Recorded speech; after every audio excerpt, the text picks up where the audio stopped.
그날 아침 나는 남편의 옷장 서랍 깊숙한 곳에서 낯선 여자의 머리카락이 감긴 은색 목걸이를 발견했다. 손이 떨렸다. 그 목걸이는 내 것이 아니었다.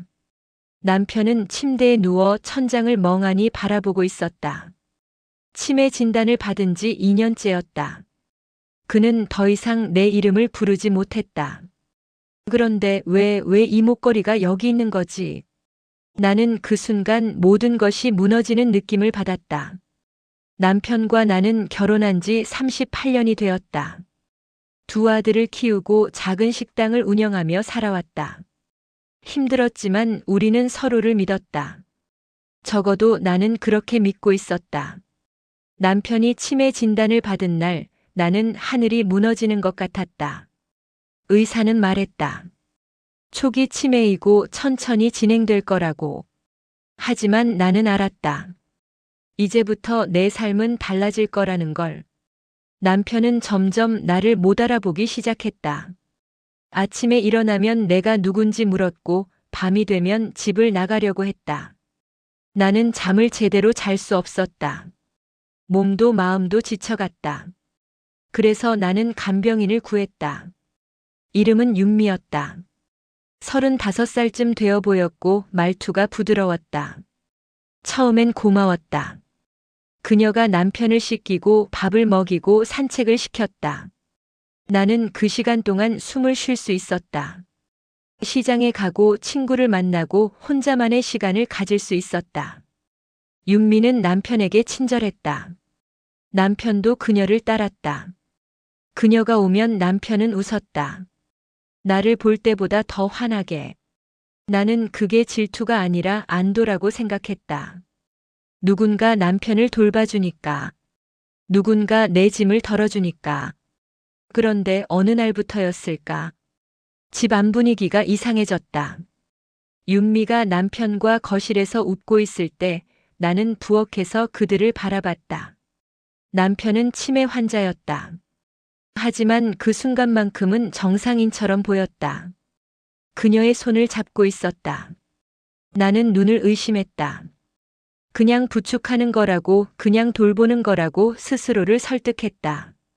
하지만 마음 한구석이 불편했다. 나는 윤미에게 물었다. 혹시 남편이 이상한 행동을 하지 않느냐고. 그녀는 웃으며 말했다. 아니라고, 할아버지는 순하시다고. 나는 그 말을 믿고 싶었다.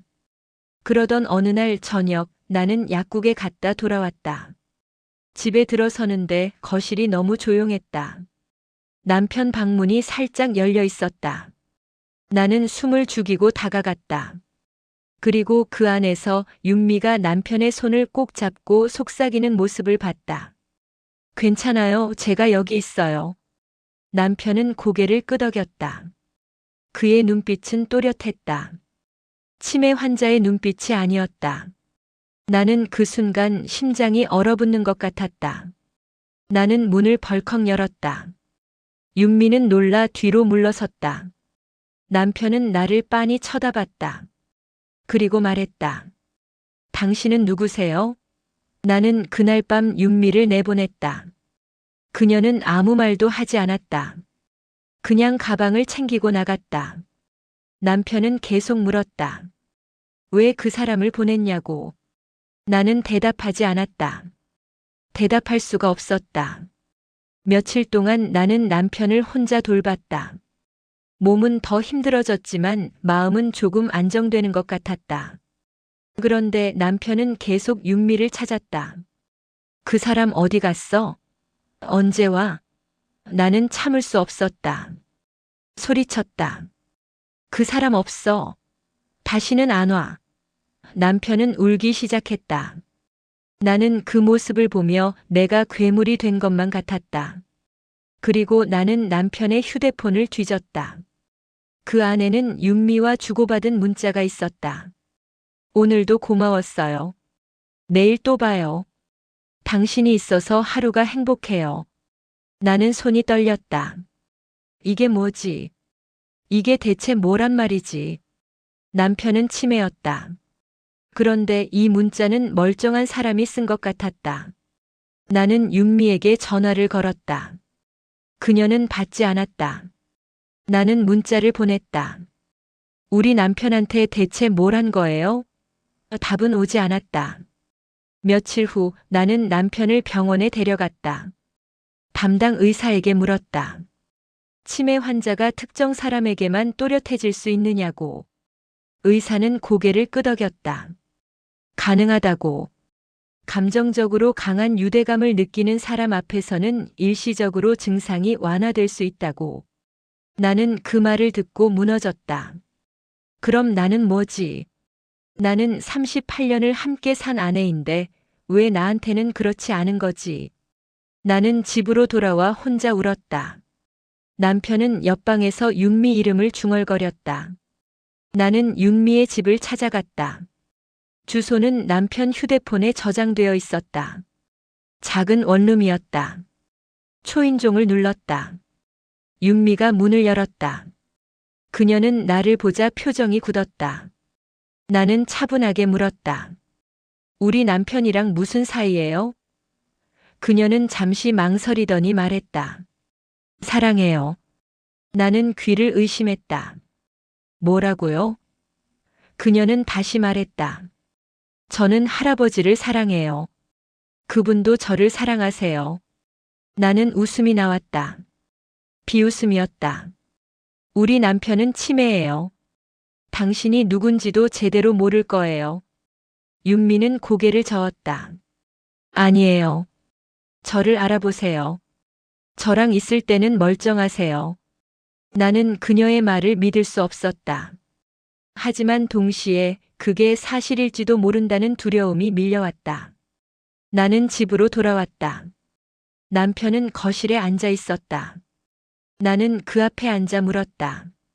당신 윤미 기억해요? 남편은 고개를 끄덕였다. 기억하지. 나는 숨이 막혔다. 나는요? 나는 누구예요? 남편은 나를 한참 바라보더니 말했다. 모르겠어요. 나는 그 자리에서 무너졌다. 다음 날 나는 아들에게 전화를 걸었다. 큰아들은 서울에서 일하고 있었고 작은아들은 미국에 있었다. 큰아들이 주말에 내려왔다. 나는 모든 걸 말했다.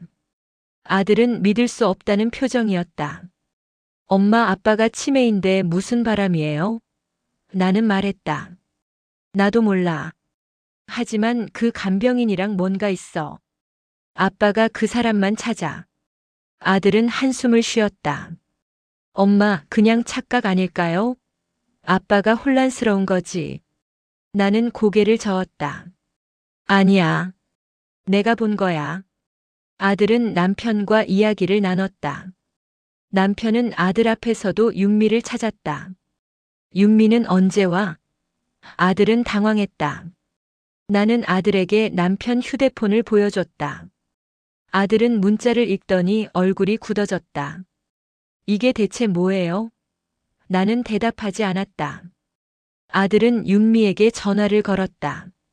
그녀는 받았다. 아들은 차분하게 말했다.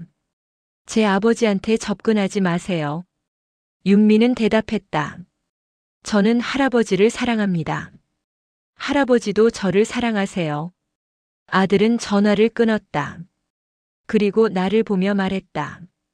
엄마, 이거 법적으로 문제 삼아야 할 것 같아요. 나는 고개를 저었다. 법적으로 문제를 삼으면 남편의 상태가 세상에 알려질 것 같았다. 사람들이 수군될 것 같았다. 나는 그게 싫었다.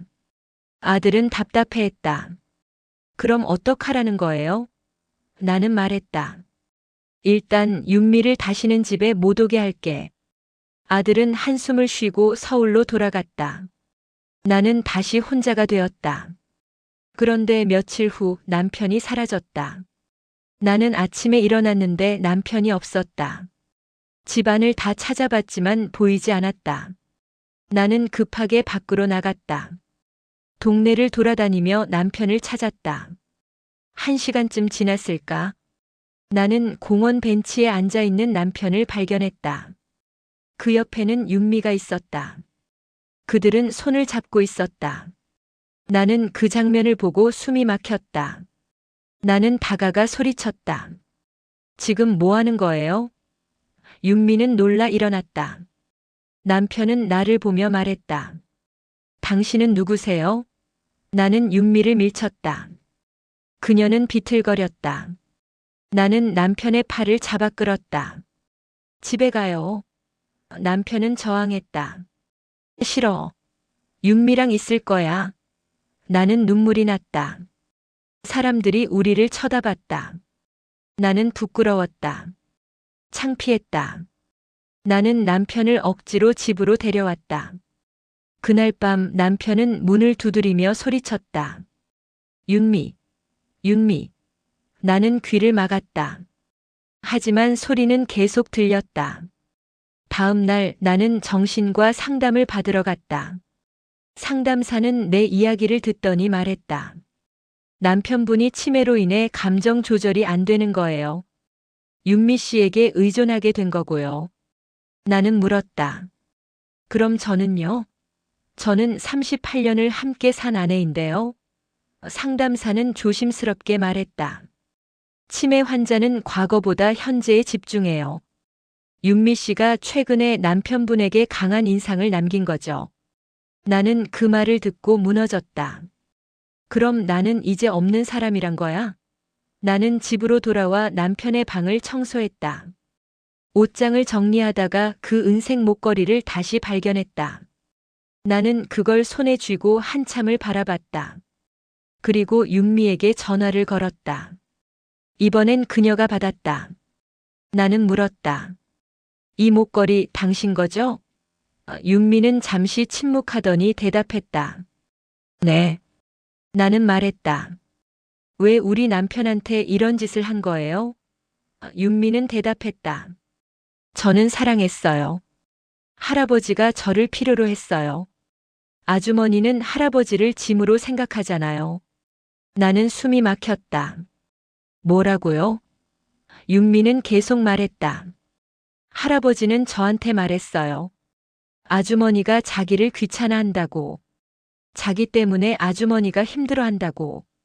나는 전화를 끊었다. 그리고 남편을 바라봤다. 남편은 창밖을 멍하니 바라보고 있었다. 나는 그에게 다가가 물었다. 나 때문에 힘들었어요? 남편은 대답하지 않았다. 나는 다시 물었다. 내가 당신을 짐으로 생각했어요? 남편은 고개를 돌려 나를 봤다. 그리고 말했다. 모르겠어요. 그날 밤 나는 오랫동안 생각했다. 정말로 나는 남편을 짐으로 생각했을까? 간병인을 구한 건 내가 편하려고 한 건 아니었을까? 나는 남편을 사랑한 걸까? 아니면 그냥 의무감으로 돌본 걸까? 나는 답을 찾을 수 없었다. 며칠 후 윤미가 다시 찾아왔다. 나는 문을 열지 않으려 했다. 하지만 남편이 문 쪽으로 달려갔다. 윤미야. 나는 남편을 붙잡았다. 그는 울기 시작했다. 나는 결국 문을 열었다. 윤미가 서 있었다. 그녀는 말했다. 할아버지를 제가 모시고 싶어요. 나는 웃음이 나왔다. 미쳤어요?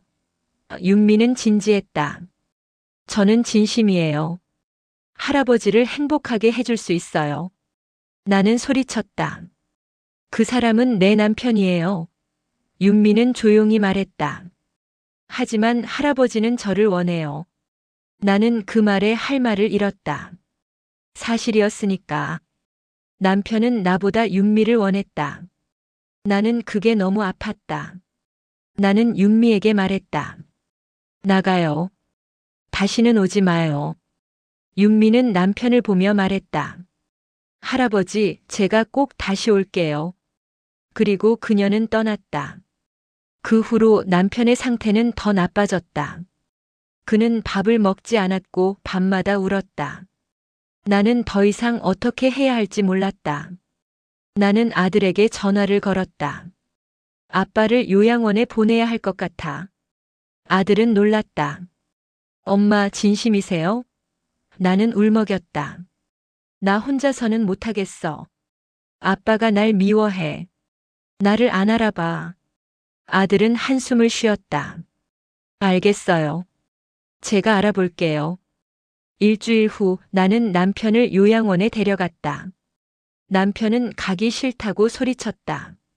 하지만 나는 선택의 여지가 없었다. 요양원 직원들이 남편을 안으로 데려갔다. 남편은 내 이름을 불렀다. 처음으로. 여보. 나는 그 소리를 듣고 발걸음을 멈췄다. 뒤돌아보고 싶었다. 하지만 나는 그러지 않았다. 나는 그냥 걸어 나왔다. 집으로 돌아온 나는 텅 빈 집에 혼자 앉아 있었다. 38년을 함께 산 남편이 이제 없었다. 나는 자유로워진 걸까 아니면 더 외로워진 걸까? 나는 알 수 없었다. 그날 밤 나는 은색 목걸이를 꺼내 바라봤다. 그리고 그것을 쓰레기통에 던졌다.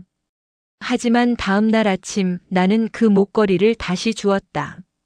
그리고 서랍 깊숙이 넣어두었다. 왜 그랬는지 나도 모르겠다. 아마도 그게 내가 남편과 함께했던 마지막 흔적 같았기 때문일지도 모른다. 비록 그 흔적이 다른 여자의 것이었어도 나는 가끔 요양원에 남편을 보러 갔다.